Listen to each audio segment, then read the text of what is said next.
customers. Try the newest, cheapest, and fastest delivery na express sa service. Introducing Moto Express PH. You can now leave your shopping and delivery needs with us without much exposure and interaction to people outside.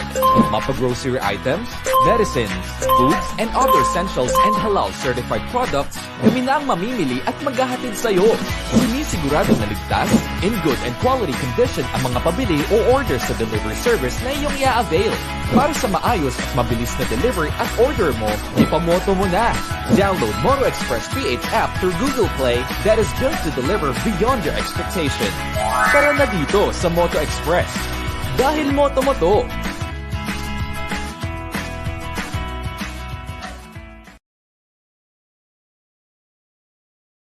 Are you craving for some milk tea and donuts but you're watching your diet? Good news! You can now enjoy a healthier and superbly delicious keto milk tea and donuts here at Winkle Milk Tea and Winkle Donut. Has fewer calories, so it's good for the health and diet conscious and controlling weight.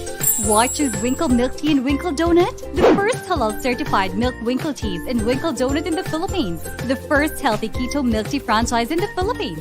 FDA approved. Uniquely infused milk tea flavors with high quality ingredients and premium taste. And if you want a healthy and refreshing franchise opportunity, a competitive healthy blended milk tea and donut franchise awaits you. We have business opportunity options you can choose from. Online seller, micro franchise, unit franchise, master franchise, international franchise. Order via our Facebook page, Winkle Tea and Winkle Donut, or contact 0995-551-4380 to experience this happiness in a box with your favorite Winkle Milk Tea and Winkle Donut.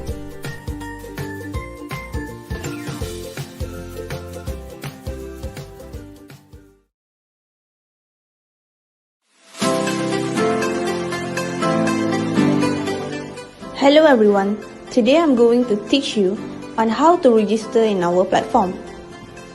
Firstly, you need to click www.ejasmine.com. This is how our platform interface looks like once you click www.ejasmine.com. As you can see, on the top right corner, click the login or register button. You will see two options, which is login button and register button.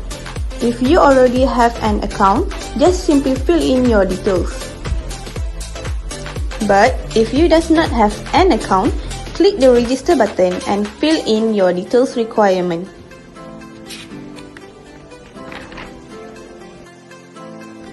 If you are interested for becoming a vendor, you can click become a vendor button below. For vendor registration, you need to complete the details requirement. If you have halal certificate, you need to upload it on this section. Last but not least, once you have completed all the detail requirements, just click the register button. Thank you.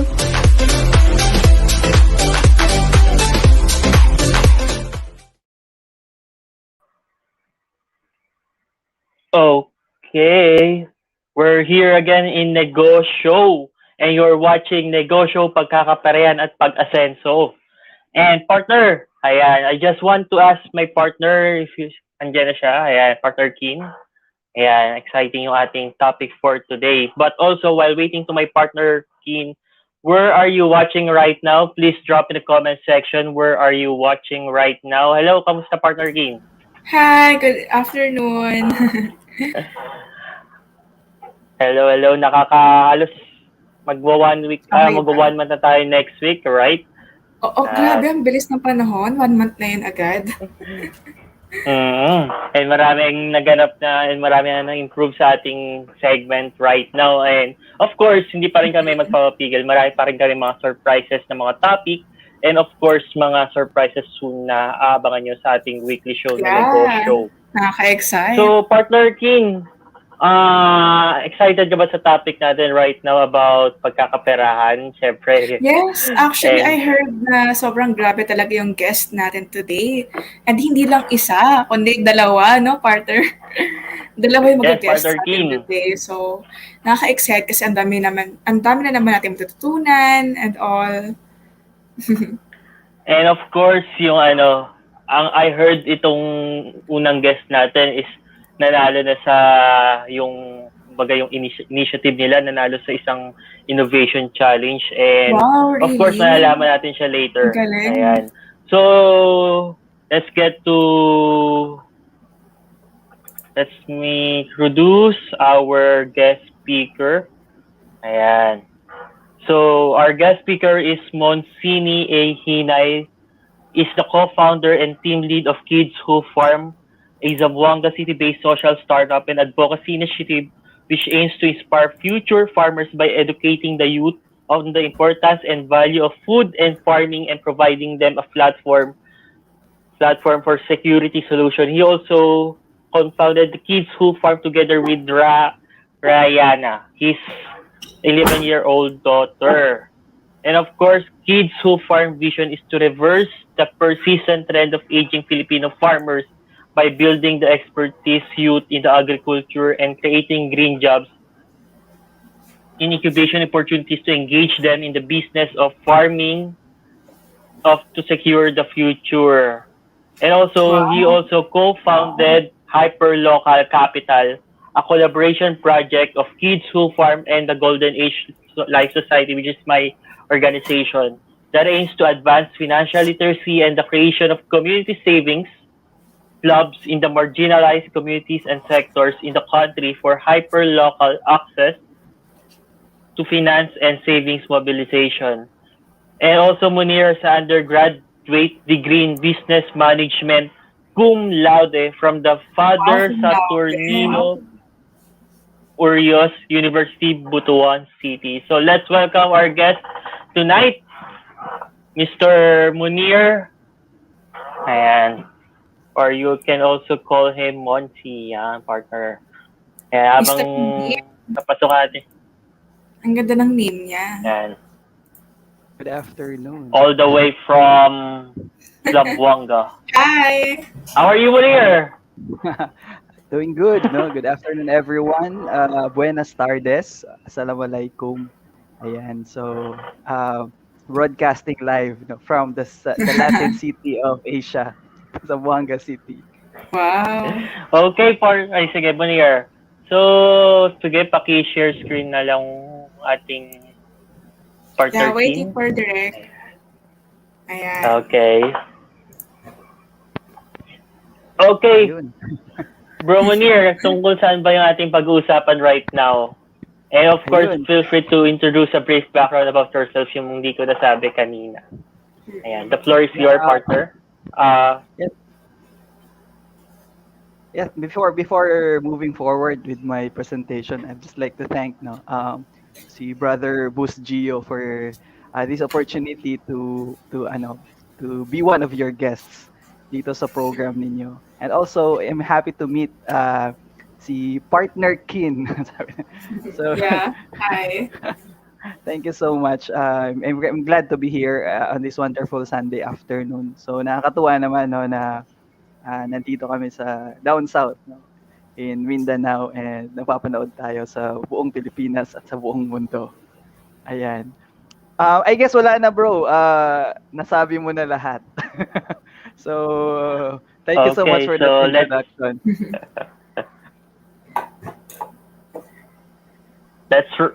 Let's proceed na sa ating topic, Bro Munir. So, Ayan. Okay, so what I'm going to share this afternoon is really about the advocacy that our group Kids Who Farm, and of course yung collaboration namin ni Brother Boost doon sa Hyperlocal Capital, which I will explain later. But it is basically concepts of financial literacy and how we can better explain that concept, especially to a lot of people no, na target natin sa ating program. And these are mainly marginalized and communities and sectors. So kaya 101 muna, hindi muna dun sa bigger aspects talaga. Okay, next slide please.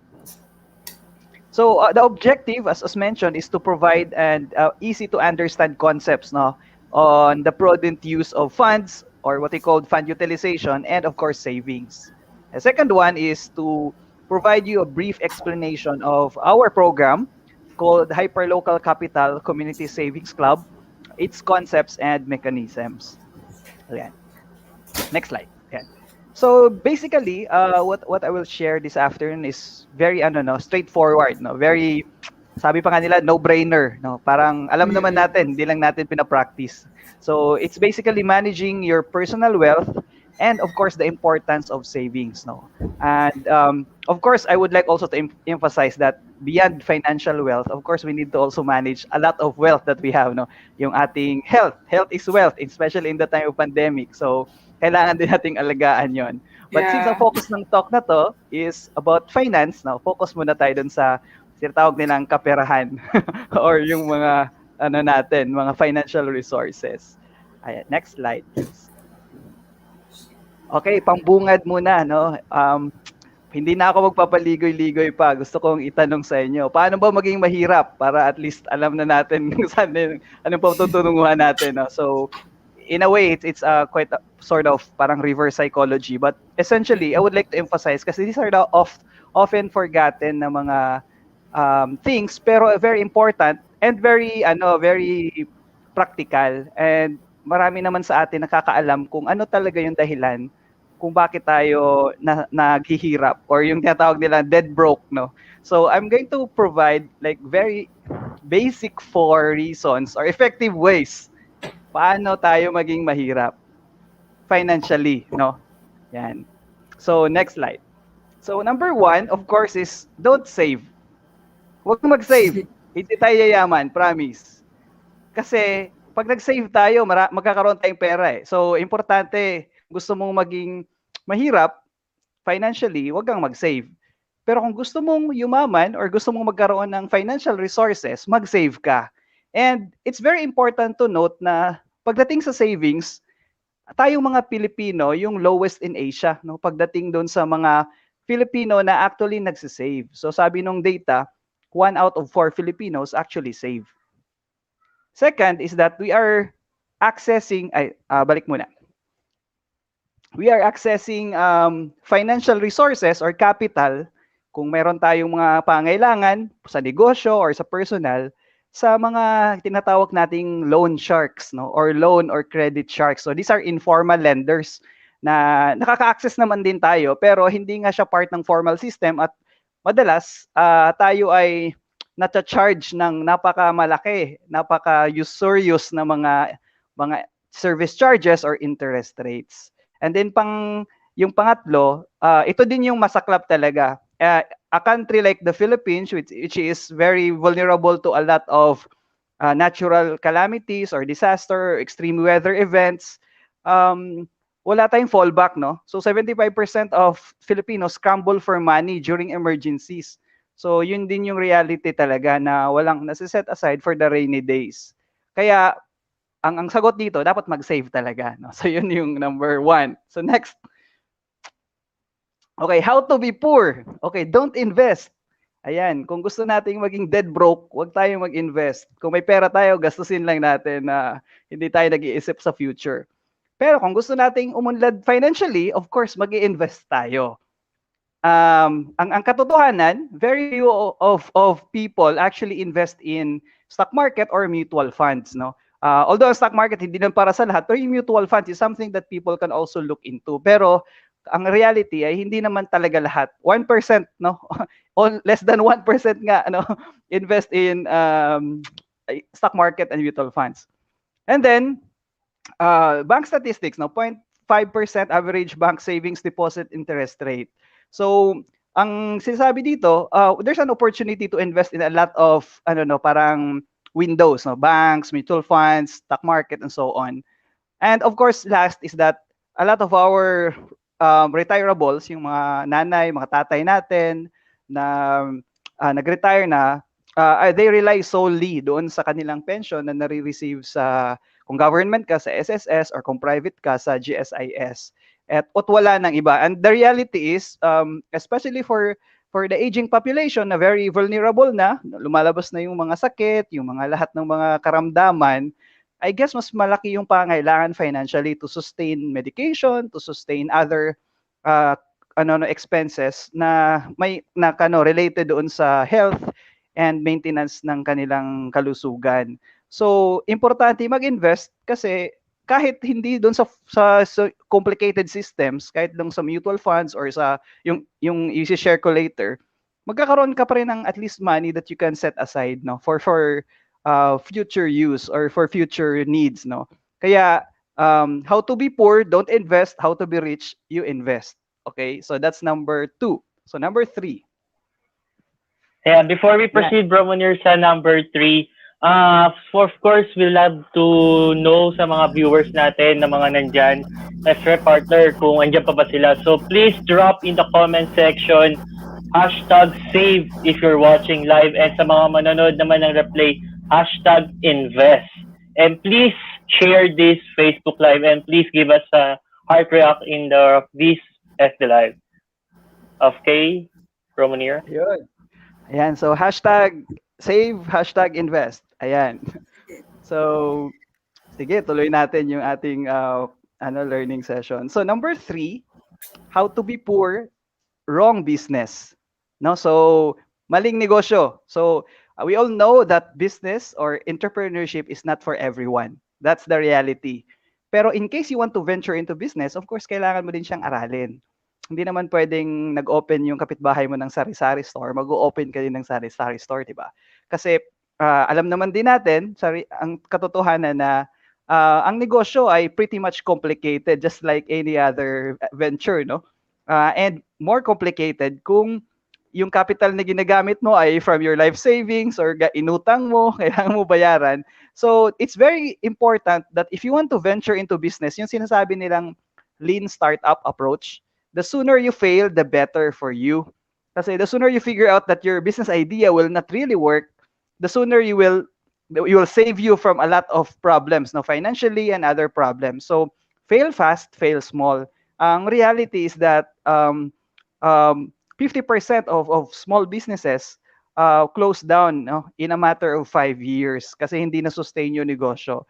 So malaking discussion yung negosyo, but I guess pag mali yung pinasok mong negosyo, magkakaroon din tayo ng posibilidad na maging mahirap, no? So if you want to be poor, invest in wrong business, but if you want to be rich, study well the business you want to venture in and really put on a really good business idea and sustain it in the long term. Ayan. So that's number 3. So, and of course, the last. Ayan. So, medyo big word, no? Pero I guess marami din sa mga kababayan natin yung always na dito, naiengganyo. Yung kung gusto mong maging mahirap, you invest in scams. Ayan. So, I'm sure alam natin kung ano yung scam, ano yung hindi. Pero marami pa rin sa mga kababayan natin yung naiengganyo doon sa malaking returns, no? Yung tinatawag nilang too good to be true. Yun. So, and they promise the scams, so there's a lot of them going on, no? May mga alam tayo, no, na nababalita. Meron tayong alam na mga within our community lang. Pero when they promise hefty or big returns, I guess kailangan nating mag-isip din. And then of course look into regulations, no, kasi importante when it comes to investments, it's regulated, no. So alam naman natin na pag unregulated business, hindi yan siya maglalast talaga. So ang idea on how to spot scam is if it's too good to be true, ibig sabihin sobrang laki ng magiging return mo na hindi naman siya realistic talaga. And I guess ito yung importante din, no, na moving forward kasi marami sa ating mga kababayan ang they fall prey, no, dito sa mga ganitong mga modus. Pero nag-i-invest, no, na or nag-take advantage ng vulnerability ng mga tao, lalo na sa mga kababayan nating mahirap, no, nasa kahirapan na nga, nati-take advantage pa. Kaya so that's number 4. If you want to be poor, invest in scams, but if you want to be rich, before investing, really study if it's regulated, it's legal, no, and it is realistic in terms of returns or profits for you. So that's this slide, no. So okay, next. Okay, coming from this reality, so alam naman natin na paano ba may mahirap. So next is how do we manage our personal wealth? Either malaki or maliit yan, importante pa rin pamahalaan. So, ang sinasabi nga nila, you cannot manage what you don't measure.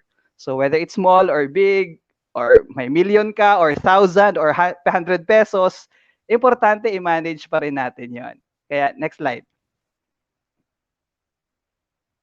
So what's the use of the wealth na ating i-manage? Ano ba yung reason na nag-iipon ka, or ano ba yung reason na gusto mong i-manage yung mga kayamanan mo, or yung financial resources mo? Number one is very basic, no?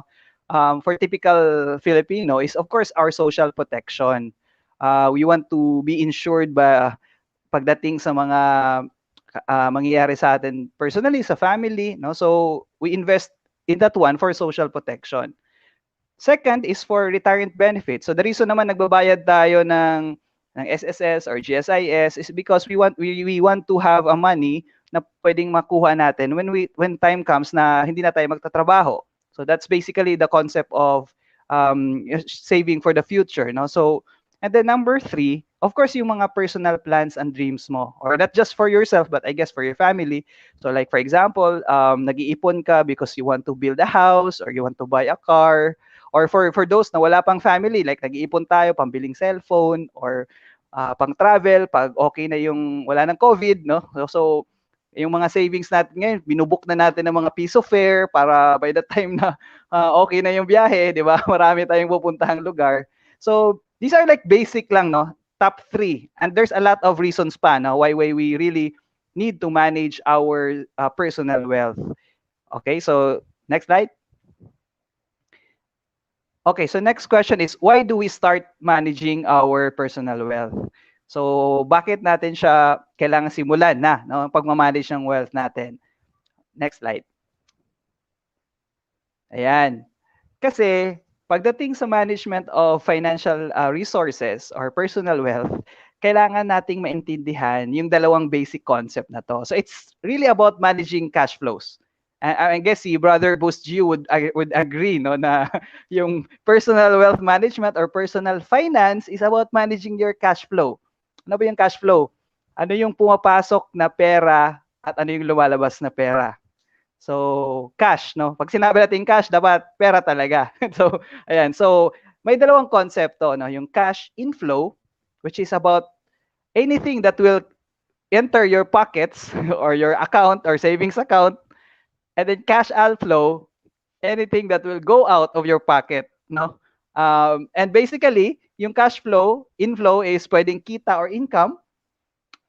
Cash outflow is your expenses. So, ganun lang naman ka-basic yung concept na to. So, let's go ahead with the next slide. And shows you, ano ba yung example ng cash inflow? So, cash inflow, yung nasa photo, ano ba yung nakikita natin? Ayan. May nag-work siya? Yeah, nag-work from home. Nagtatali ng expenses? Oh, pwede, no? So, but basically, Nilista ng utang. Joke. Pwede. O baka ano siya, no? Collector.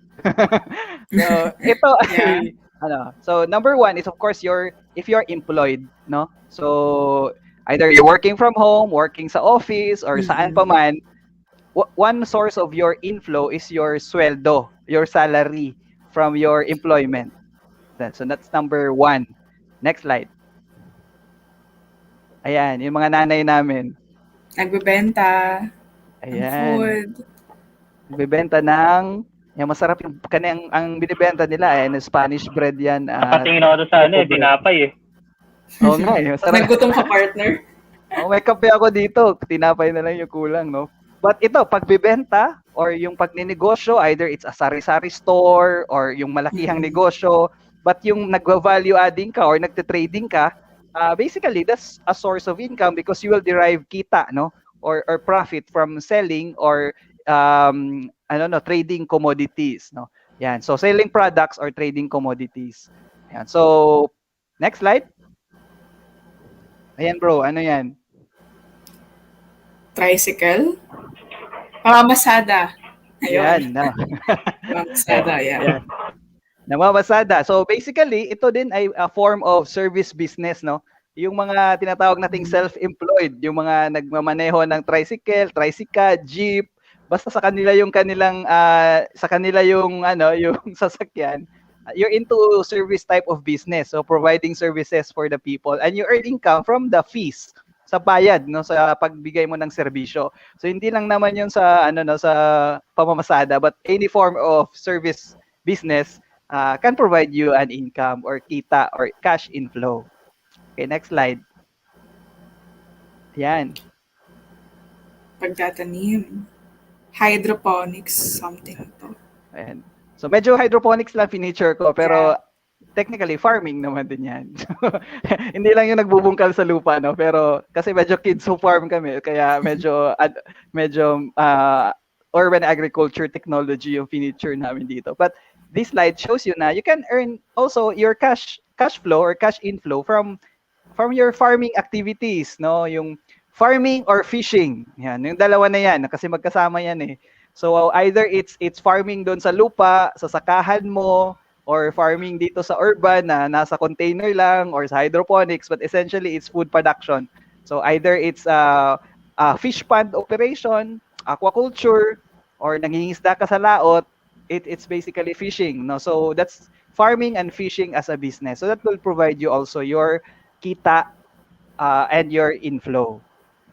Okay, so those are some examples na doon sa cash inflow. So, okay. Sa cash outflow naman, ang context lang natin dito basically is personal and household financial resources management. So, kung hindi nyo pa alam, pagdating sa gasto sa bahay, 70% ay ginagasto natin sa pagkain. Or kahit tayo as a personally, no? Yung spending Yeah. natin, mas malaki yung pera, malaking yung diba, pag pera na ginagasto natin sa food that we eat, no? So that's 70% of for households, they spend it on food. So isipin mo kung mayroon akong 100 pesos na kita kada araw, 70 pesos pagkain na yun kaagad. Yung 30 pagkakasyahin ko na lang sa iba pang mga gasto sa bahay, no? Bigas, ulam. Yan, yung mga sabon, shampoo, hindi pa nasama dyan, no? So, toothbrush, load, no? So, but essentially, kaya kami sa Kids Who Farm, nagpo-promote kami ng gardening or home gardening or urban agriculture kasi gusto namin i-displace yung gasto na to. So, when you have your own garden, you can actually have a passive form of income. Instead of spending 70% on food that you buy outside, dahil may garden ka, pwede mong mabawasan yung gasto na yon. That can be your passive income or a form of savings. Kaya isang mahalagang tip yun, no? Para sa mga kababayan natin na tama-tama lang yung kita, I really suggest that you start growing your garden either sa paso or sa kahit anong lalagyan, no? Kami sa Kids of Farm ay willing magturo sa inyo. So yun yung namin, advocacy namin. Tuturuan namin kayo paano magtanim kahit walang lupa. No? So ayun. So that's number 1, cash outflow is on food that you spend. And then next is ito na yung mga other expenses, no, na equally as important as food, no? Like your for if you have children na nag-aaral, yung kanilang tuition fee, yung kanilang pamasahe, and then renta sa bahay or pambayad sa amortization ng bahay or pension or medical, no? Kung mayroon kang maintenance drugs or mayroon kang kasama sa bahay na may kailangan i-monitor sa kanilang regularly ang kanilang financial health, ang kanilang health. Ayan. And of course, yung mga gusto mong ilaan for leisure, no? Like bakasyon. So that's your cash outflow. Pero may isa pang cash outflow na madalas hindi natin na-factor in na outflow pala. Next slide. Ito 'yon, no? So 'yon. Yan lang. Yun, hindi ko na kailangan i-explain, no? May kasama pa yan, no, na isa. Yung isopropyl alcohol. Yun, no, yung Ayan. kailangan natin yun, 'di ba? Against sa sa mga COVID, pero wag lang inumin. So pag alak at sigarilyo, unknowingly, no, nakakakain yun ng malaking portion ng ating kita, no, kung hindi natin siya ma-manage ng maayos, no. So something that everyone needs to think about also, especially if tama-tama lang yung kita mo that you don't have money really that you set aside for this type of expenses. Kailangan pag-isipan. Okay, so next. Ayan, so balik tayo dun sa ano no sa sinabi ko kanina. You cannot manage what you don't measure. Kaya pagdating sa cash flow, importante magre-record tayo. Yung tinatawag nating simple cash flow. Importante pa rin talaga na kailangan mo ng pag ano no accounting, hindi naman accounting na yung complicated accounting, but to account no the expenses, to account the income, saan din siya on a monthly basis, katulad ng nakikita niyo sa slide. Isang simple cash flow yan siya na pwede nating ano no makopya at i-try natin na on a daily, o di kaya sa daily, on a weekly or a monthly basis, matatrack natin yung mga gasto natin para alam natin at the end of the month meron nga ba tayong positive cash flow or negative cash flow? Kasi yun ang magde-determine kung meron ba tayong masasave pa na pera. No, yun yung isang factor doon sa savings, no, that you need to understand ano ba yung cash flow mo? Ano ba yung net cash flow mo? Positive ba yon or negative? At hanapan natin ng paraan para ma-address natin kung negative yan. Of course, may mga paraan para ma-improve yung cash flow management mo. Or kung positive yan, mas better. Pwede pa nating palakihin pa. Ayan. Next slide. Yan, ito yung mga pro tip. No? Number 1, yan. So, wala naman talagang overnight success, no? It's always a work in progress pagdating sa management of financial resources. Ang pinaka-minimum lang sana na, for example, if you want to increase your income doon sa base sa cash flow management mo, you decrease your expenses. So, hanapin mo doon sa expenses mo kung ano yung mga gasto mo na hindi mo naman talaga kailangan. So, I guess na-mention ko na kanina, no? Kung kayang bawasan, why not, di ba? Number 2, don't expect money not yet at hand. Siyempre, wag mo nang expect ng manok kung hindi napisa yung itlog, no? So, importante kasi may mga tayo na mare, pautang kasi darating yung pera ng anak ko, hindi pa dumarating na, nangungutang na. So, parang importante pa rin that we stick to the reality na unless the money is in our hands, doon na tayo magbibilang ng pera. And then, of course, this is very important, no? And a lot of our successful businessmen, our business tycoons will tell you that the fastest way to get rich is to do it slowly. So, and it takes time, no?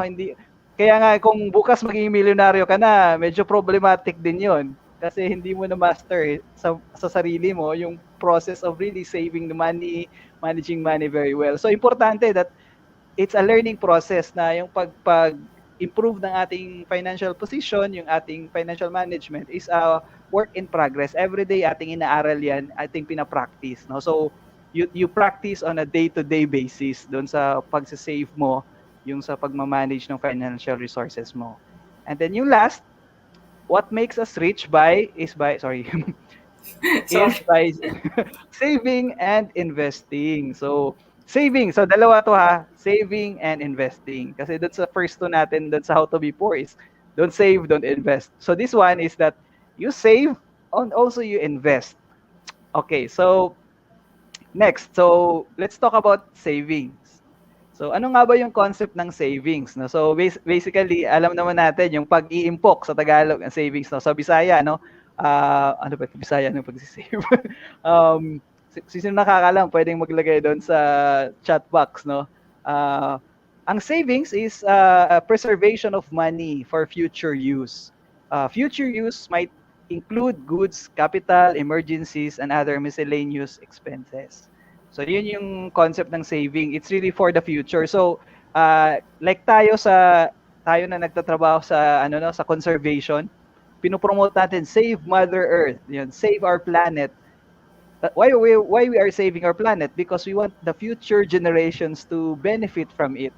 So it's the same principle in terms of saving money because you want to take advantage of the savings for future use. Okay, so next. Ayan, so the traditional way of saving na alam natin at pinapractice ng karamihan is that pag may kita ka, minusan mo ng gasto mo and then yung sobra ay savings. Pero sa totoo talaga, hindi naman talaga nangyayari ito eh. Tama ba ako? Wala naman talagang naiiwan eh. Naubos agad. Oo, Karamihan.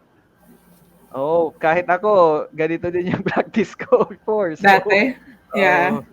Importante na of course yung iba't ibang level ng ano mo no, personal development mo. Siyempre kung bata ka medyo ano ka no, bahala na no, bahala na bukas. So kaya kung may kita, gasto ka agad. So sabi nga nila, sabi ng mga kabataan, YOLO. No? YOLO. So kaya, kaya ubusin na lahat ng pera kasi ano daw, kikitain lang din naman yung pera. May ganun concept na. Pero well, it's important no na maging ano tayo, we enjoy our life, pero of course, it's also important to set aside something for the future. Kaya yung Yeah. pinaka-effective na savings technique na always sinasabi ng mga expert natin sa cash flow management, kagaya ni Brother Boost, ay income less savings equals expenses. So, importante yung cash flow, yung pagsusulat mo ng ano mo, cash flow mo kasi malalaman mo doon kung magkano ba yung pwede mong itabi for savings in the future, no? So, for example, gusto kong bumili ng cellphone. Cellphone na lang muna kasi medyo mas closer, no? Wag mo na yung house and lot. Yung gusto kong by the end of the year, bibili ako ng cellphone. How much ba yung cellphone? Say sabihin natin 10,000 pesos lang para hindi naman ano yung concepts, no? So, still have 6 months to go para ma-obtain ko yung cellphone na yun na 10,000. So, i-divide mo lang yung 10,000 by 6 months, magkano yung kailangan mong itabi every month from your kita para ma-attain mo yung 10,000 sa December.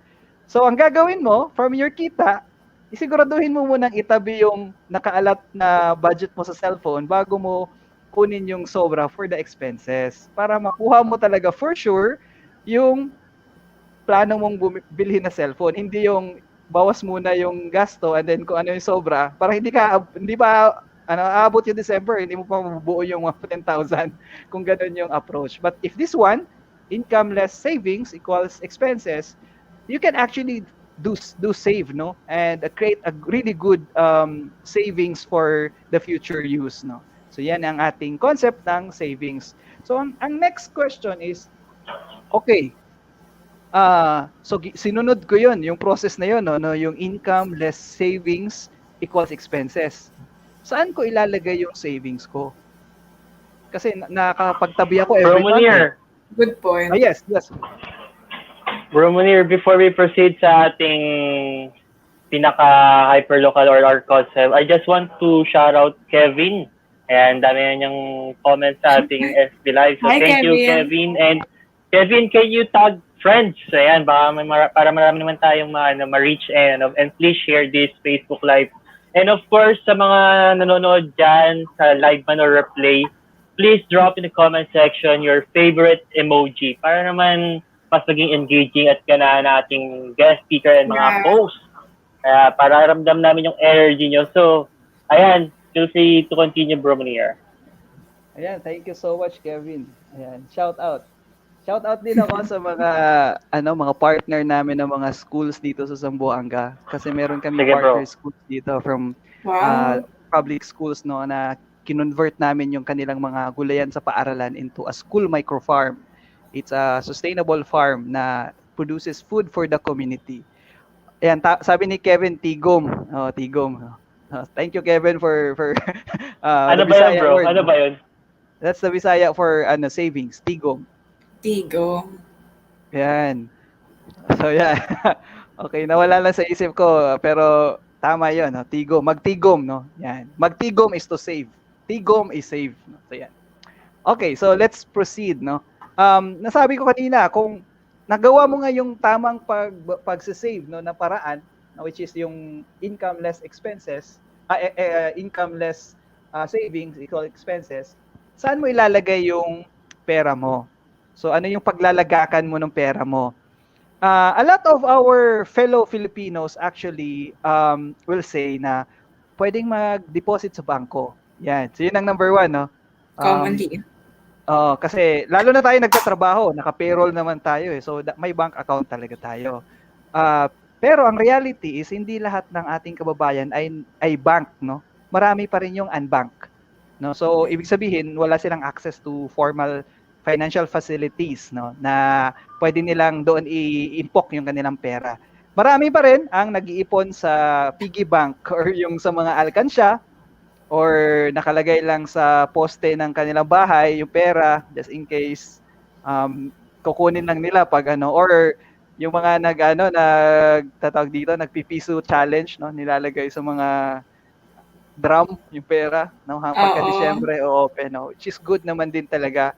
Pero kailangan lang to make sure na maproteksyonan yung pera nyo against anay, no? Kasi may nakita akong post dati sa Facebook na isang nanay na yung life savings niya inanay, no? Sayang naman Sayang. So Iba importante pa rin nabasa. nabasa sa ulan or na-wash out yung bahay mo kasi nabaha. So, ito yung, dito, segue ako dito kasi ito yung, pinagtuunan namin ng pansin ni Brother Boost, no, doon sa concept na in-apply namin sa isang innovation challenge. At kami naman sa Kids Who Farm ay pinapractice din namin tong concept na to, especially doon sa mga communities na siniserve namin na marginalized communities and sectors. Ang concept na Ano to ba ay yan, bro? ito ay hyper-local capital. Ayan. Pag sinabi kasing hyper, 'di ba? Pag hyper, meaning malapit sa iyo. So pag sinabi nating hyper-local yung pagkain mo, ibig sabihin may garden ka or within the community, may pwede kang mapagkunan ng pagkain na hindi na kailangan bumiyahe pa yung pagkain mo ng malayo. So that's called hyper-local. So pagdating sa finance or sa capital, binuo namin tong hyper-local capital kasi katulad ng principle na 'yon, katulad ng isang garden, may source tayo ng pera na malapit lang din sa atin. Like pwedeng sa kapitbahay mo lang, hindi mo na kailangan pumunta pa ng syudad para kumuha ng pera. So, yan. So, next slide. So dito kami nanggagaling no, doon sa konsepto na 'yon na tinanong ko kanina kung may pera ka nga, saan mo ilalagak yung pera mo? Kasi ang reality, 51.2 million Filipinos still remain unbanked. That's a study by BSP, no, that shows that many Filipinos still lack easy access and usage to existing financial facilities. They also lack easy access to financial literacy information and trainings, no? And number 3, they are afraid of taking risk in dealing with banks, no? Because of investment policies or walang better understanding kung ano yung concept ng mga banking concepts, no? And ang sinabi ng study, 53% of the Filipinos have savings. But 68% of those who save are saving their money at home, hindi sa bangko. Yan, baka sa poste ng kanilang bahay or doon sa sa drum, no. 33% have loans, no, nangungutang din. Pero 54% of those that have loans borrow from informal sources. Yan, kasama na dito yung mga credit sharks na sinabi ko kanina. Yan, so doon kami nagagaling sa hyperlocal 5, 6, capital. gano'n. Yan, yung 5, 6, yung like for example, yung mga farmers, they borrow their source of inputs doon sa mga agricultural supply stores, no, na nagpa-finance sa kanila, and then later on bibenta nila ulit, no, doon sa na yon, yung kanilang ani. Or sa mga financers talaga, may mga financers na nagpa-finance ng mga ganong negosyo. Yan. So hindi pa rin sila part ng formal financial sector, no. Okay, so next slide. Yan. Again, and this is actually the case of our proto-persona, no, si Mrs. Gemma, our partner farmer, no, in one of the barangays here in Zamboanga. So si Mrs. Gemma is 53 years old. She's a mother of 11. She's a farmer. She's able to save money, but she don't have access to financial institutions. So magaling siyang mag-impok ng pera. So katulad siya nung nung figure kanina na nandoon siya sa part ng population na nagse-save lang sa bahay, no? At hindi siya nakaka-access ng financial resources kasi wala din naman siyang bank account or wala siyang access to even worse. Yan. So I guess marami to, hindi lang si Ms. Gemma sa rural area, but marami sa kababayan natin, kahit in urban areas, urban settlements, hindi sila bank, no? Unbanked sila. Yan. So, yan. So, next slide please. Kaya, dinevelop namin yung konsepto ng hyperlocal capital, Community Savings Club. So, ang hyperlocal capital, based doon sa nakita niyong diagram, it's a loop, no? The hyperlocal capital provides access to finance to people like Mrs. Gemma by creating what we call a community savings club. A community savings club is actually a group, no, of self-selected people. Ibig sabihin sila Mrs. Gemma, pati yung mga kasama niya, kaibigan niya, nakilala niya, nagkasundo na gumawa ng grupo at kanilang ginawa ng polisiya yung kanilang grupo. At ang konsepto ng pag-iimpok nila ay yung pagbibili ng shares, no? Buying of shares. So parang isang parang sa bangko, no? It's owned by shareholders, no? So ibig sabihin, pag nagse-save si Mrs. Gemma, ang kanyang binibili ay share. So yung kada share may equivalent siya na value, say 100 pesos, no? So for example, during a saving transaction or tinatawag nilang meeting, bibili si Miss Gemma ng shares, ang minimum niyang bibilhin ay 1 share, which is equivalent to, example lang, 100 pesos. Pero pag may naipon siya na mas malaki pa doon, like 500, so meron siyang 5 shares. No? So ganun yung konsepto ng Community Savings Club. And then, for the group of 10 to 25 people sa isang club, pwede silang mag-impok 2 beses kada buwan. And then, bibili lang sila ng share. So, for example, minimum 100, kung 10 sila, so may 1,000 kaagad, no, sa isang meeting. And then, that 1,000 pesos can be lent out na to the members. Pwedeng ipahiram sa mga member na qualified humiram, base doon sa kanilang palisiya. And then, yung pera na nahiram, of course, meron yan siyang service charge. Of course, kikita yung grupo from borrowing of the money or the cost of money. And then, babalik sa grupo, so ipapahiram ulit. No? So parang ganun yung kanyang cycle. On the other hand, yung hyperlocal capital, which is the pooled money, can be accessed by the members. Yung na-access ng members na pera will be used to fund their businesses, your livelihood nila, personal emergencies, and then they need to repay it, of course, no? Kasi hindi naman sila pwedeng humiram again if hindi sila makaka-fully pay. So in a way, buhabalik lang sa community yung pera at hindi siya lumalabas, no? So ibig sabihin, you're creating economic activity through these financial transactions within a community through the community savings club model. So yun ang hyperlocal capital community savings club. So next slide. So okay, so ito na yung other services na pwede i-provide ng isang community savings club. So ang hyperlocal community savings club can provide the members, no, of the group, for example, savings, that's number 1. Of course, kasi yun ang purpose naman nila, mag-save talaga through buying of shares. Number 2, loans, which is your hyperlocal access to finance, loans to fund your business or to for emergency purposes, no, and others. And then, of course, social fund. So, dun sa concept ng Community Savings Club, there's social fund where the social fund is being used by the members in case of emergencies. Ito yung pag may namatay na member o may nagkasakit, makakakuha pa rin sila ng form of social protection through the social fund. And number 4, micro-insurance. Now, they can also access that micro-insurance because this will be accessed by the group, no? Pwedeng kumuha sila ng microinsurance from any microinsurance provider. And then number 5, digital products. The group can also facilitate payments now for transactions using mga digital tools, no? Say for example, Paymaya or GCash, pambayad sa kuryente. Imbis na pumunta ng bayan yung mga member, yung GCash transaction na lang, and then may dagdag lang na service charge for the group. No? So that's also their income. Okay, so that's the 5 essential features of the Community Savings Club. Next slide. So katulad ni Mrs. Gemma, marami din siyang na-convince na kanyang mga kasamahan sa community na bumuo ng kanilang Community Savings Club. So ito yung grupo na natulungan ng Kids of Farm dito sa Zamboanga, sa Barangay Tulungatong.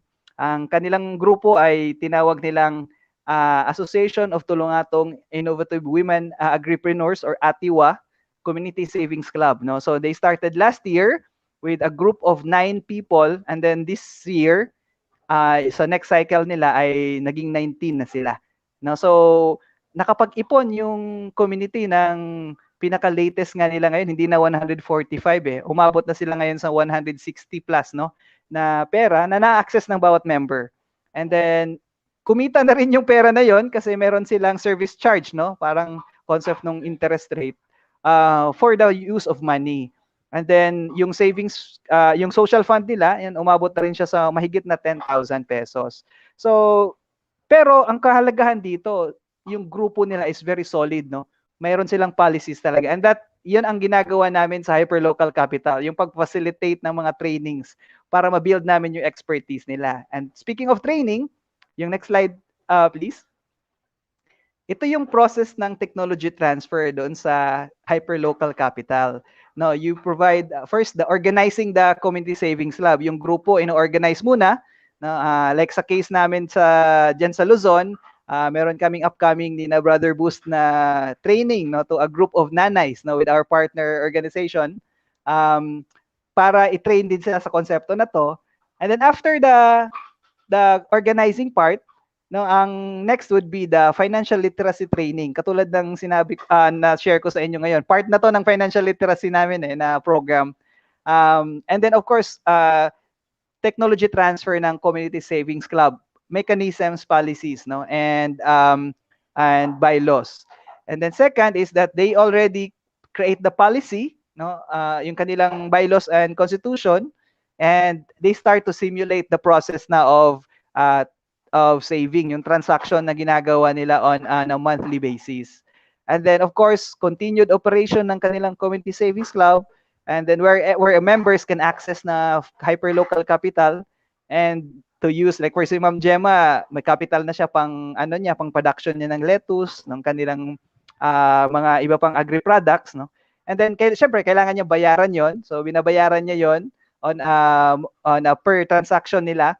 And at the same time, at the end of a cycle, kasi ang community savings club meron siyang term, and the term is normally 12 months, no? So after a year, mag-share out na sila. So, and that share out will also be the opportunity for the members to earn na from the savings na nilagay nila through the buying of shares. And of course, the earnings from the use of money. Earnings from the penalties, kasi may penalties din yan sila. Yan. So, that's the cycle, no, ng Hyperlocal Capital Savings Club. Okay, next slide. Ayan. So, ito naman yung business model niya. Like, sa concept ng ginagawa namin ni na Brother Boost sa Hyperlocal Capital, we will be a shareholder doon sa mga inorganize namin. No? Kasi ang ginagawa namin ngayon, part of our implementation plan is to organize, no, at least 10, no, community savings clubs and invest on it. So, ito yung mga, just to have an idea kung ano yung magiging figure result, no, in terms of gains, in terms of returns doon sa investment mo in a community savings club. Ayan. So next slide. So what will be our goal? No, our future plan is really to create a network of hyperlocal capital. So 100 community savings clubs of empowered marginalized communities and sectors in the Philippines. So as of now, ang target namin, di ba, women, no? So, ang community savings club is very applicable to a lot of sectors, no? Not just women, but farmers, even youth, no? Even elderly and senior citizens, and even our brothers and sisters na mga PWDs, no? Pwedeng gumawa sila ng ganito para lang they can empower themselves, no? To have access to capital na hindi sila mahihirapan. And next slide, I guess that's the second to the last slide. Just to formally introduce the team, no? So the team of Hyperlocal Capital is composed of two organizations. One is the Golden Life Age of Life Society, or GALS, and that's headed by our brother here, no, si Brother Boost Gio. And then kasama niya si Januel Alvarez, and then si Renz Hilary Rayman. Kami naman sa Kids Farm, dalawa kami, ni Amina Shane Halil.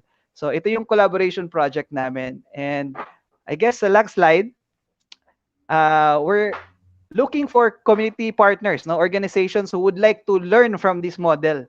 If you want this hyperlocal capital community savings club to be implemented in your organization and your community, please feel free to reach out to us. No, we have our emails there. No, Kids Farm, and Golden Age of Life Society. You can also get in touch with us through our social media handles. And okay, just to end this one, no, there's no need to go far. Access to capital is hyper local. Ayan. So thank you so much for your time. Thank you, Bro Munir, sa Wow, sobrang thank insightful, you. di ba, partner?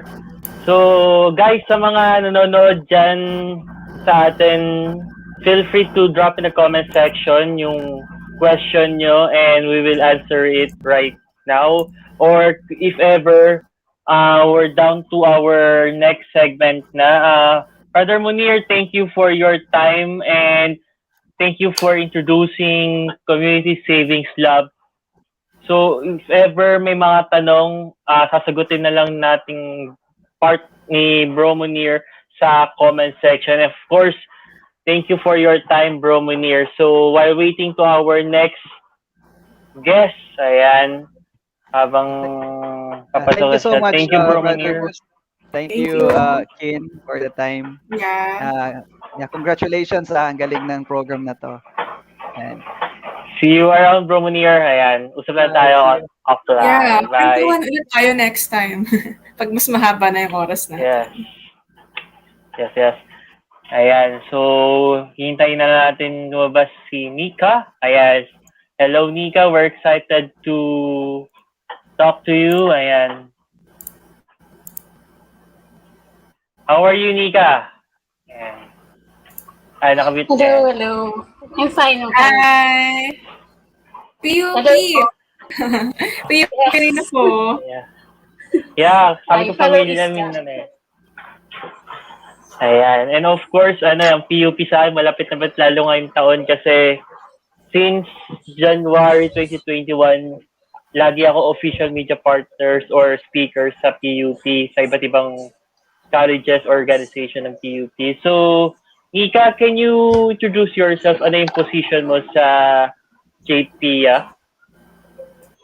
Okay, so hi everyone. I am Nika Kon, and currently we are aspirants for the next federation year of PUP-JPA Manila. So we don't have the position yet, but we are running for it.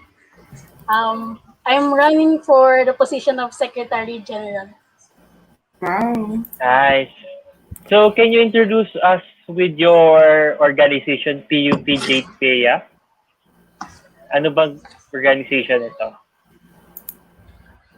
So, yung PUP-JPA Manila po, it's an academic organization for BSA, BSMA, and other accountancy-related courses offered by PUP Manila. So, our page is actually gaining a lot of followers, and we have a lot of students who are working hard to still be part of PSA, continue their journey here, and be part of PUP-JP Manila. Nice. And balita ako, meron kayong upcoming event. So, ayan, mapalabas ba natin, Partner Quin, yung kanilang poster? Hi, yeah, waiting na lang ako sa go signal ni Direk. Ayaw mo screen share. I don't know. Okay. Can you try, Nika, sa end mo kung mapa... Okay, so while waiting sa official poster ng PUP-JPA, can you talk about the upcoming event? Anong mangyayari? Anong bang maganap sa event nyo next week? So, we are highly encouraging every JPN out there who's actually streaming with us right at this moment to join our upcoming event entitled Stellar, Sustaining Auditing Competence Amidst Uncertainty. So, it is a 2-day event that will happen on July 10 and 11, 2021. And for the first day of our event, we will be hosting an academic competition. It's entitled the Tanglaw Cup, coming from comprising of the auditing theories and auditing problems questions. So the elimination round will be quiz bee competition, and the final round would be a case study analysis. So if anyone out there streaming with us is interested in joining, you can communicate with your local chapter so they can communicate with us too. And for our second day, so we will have the Audit Convention 2021 comprising of webinars relevant with the auditing in the new normal setup. So aside from the knowledge that will be imparted on that event and the e-certificate that will be given, a lot of prizes from our sponsors will also be distributed to our attendees. So I hope that everyone could actually, every JPNs out there could actually join us since the webinar is available nationwide. So Okay, if so for they want to, ay sige. Sige, if they want Nika. to actually Ayan register na. on Yes, if they actually want to register in their webinar, they can register on tinyurl.com/oddcon21 register. So let me repeat that one. That is tinyurl.com/AUDCON21 register. So if they have any queries and clarifications, they can check out our Facebook page, PUPJPA Manila, or they can contact us at our email, auditconvention.2021@gmail.com. So that is, again, that is auditconvention.2021@gmail.com. So that's it. Thank Wow. you, Thank you So, so Nika, much. for next introducing week us for pala your to. event, no, partner. Yeah. Ayan. Thank you so much for this opportunity on sharing our event to all VPNs out there. And of course, sa mga pakirelay na lang, Nika, nito sa mga friends or mga friends natin sa PUP para naman ma-share at maraming ma-reach yung event natin, pati yung show mismo. So, and feel free Yes. to heart and give some heart reaction in this Facebook Live. Pakirelay na lang, Nika. Yes. So, of Yes, course, we do. partner Quin, we're excited sa event nila and sa topic na na-discuss kanina, right? Ayan. And ano ba yung natutunan mo ngayon, partner Kim? Super favorite ko doon yung sinabi ni Munir about yung 4 ways to get poor. Kasi 'di ba, though ayaw natin maging mahirap, pero unknowingly, yun yung nagagawa natin. Hindi tayo nag-save kasi nga Yeah. mag-enjoy muna, gano'n, gala muna, ganito, ganyan, inom muna. Which is okay lang naman. Pero syempre, importante pa rin may savings ka at unahin yun talaga. Hindi ko ano yung natira sa budget. Ayan. Minsan nga walang Of course. budget. Ako naman, tama. Ako naman nagustuhan ko dun sa sinabi natin dun sa show natin, aside from the wisdom na marami tayong napulot, is ayan na level up yung ating show, which is meron tayong guest speaker right now, plus meron tayong partner organization. And of course, medyo na yung bat ko, so feel free to follow us. Paano kanila ma-reach, partner Kim? Ayan. Yeah. Hanapin nyo lang ako sa Instagram. So, Quin Fetalino. Yan lang. Quin. Of course. So, Hanapin feel nyo lang free yung to Instagram. follow me. Ayan, at Coach Boost Gio sa lahat ng social media. Pero mas active ako sa LinkedIn and Facebook. And also, please follow me on my Facebook group, Boost Your Cash Flow. And of course, you're still watching Negozhow, Pagkaka-PERAhan at Pag-ASENSO. And of course, next week, meron ulit tayong topic na abangan. So kung meron kayong suggestion, sabi ko, reaction, feel free to email us or comment sa aming mga FB Live or PM us. Ayan, kung meron kayong gustong topic or guest na gustong i-relay. And of course, kung may mga events kayo, mapaano man yan, school events or corporate, feel free to acknowledge para ma-feature natin yung event. And of course, meron tayo organization again next week. So, abangan nyo yung topic natin next week. So, thank you again and have a great night, partner, and sa ating mga viewers na makakanood itong rep day. So, see you again in Negozhow and have a great night. Next Bye. week. Bye. See you, partner. Bye.